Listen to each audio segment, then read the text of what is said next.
We're doing some DM tips. There's a few different videos of DM tips and how to do things as a DM on D&D Beyond. And here's another one in my series. This one today, I think we're going to look at editing a spell. So if you look at D&D Beyond, here's our our landing page. If we happen to go to D&D Beyond, you can look at spells above. As I've talked about before, it's very easy to hover over official, go to different spells, all spells, and just come up with a list of spells. Or you can break it down by class if you want to filter quickly here, or school.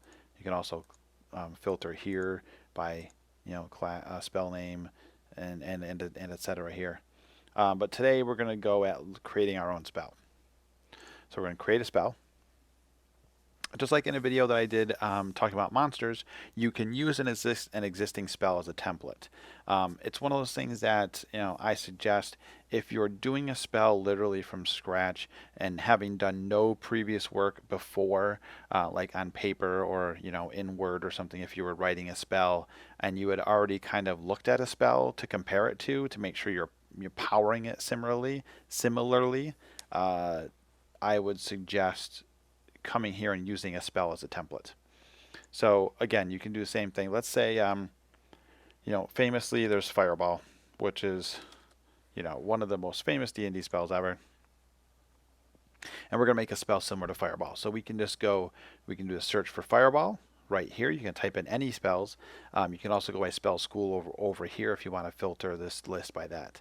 But we're going to go with Fireball, and we're going to create.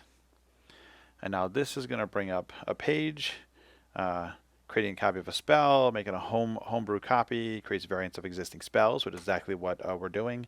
And we're going to close that. So copy of Fireball, we're going to call this one Ice Ball. Because, maybe you want to make a cold wizard, you're making Elsa from Frozen or something, and you want spells that are all related to cold.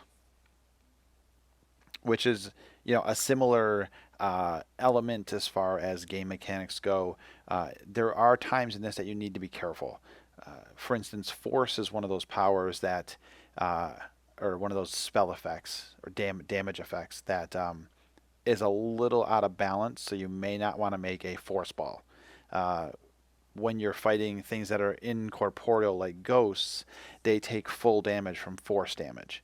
I think most creatures take full damage from force damage. I can't think of a creature off the top of my head. There may be some, but I can't think of one that takes limited damage from force damage. So things like force are a little more powerful as far as damage goes.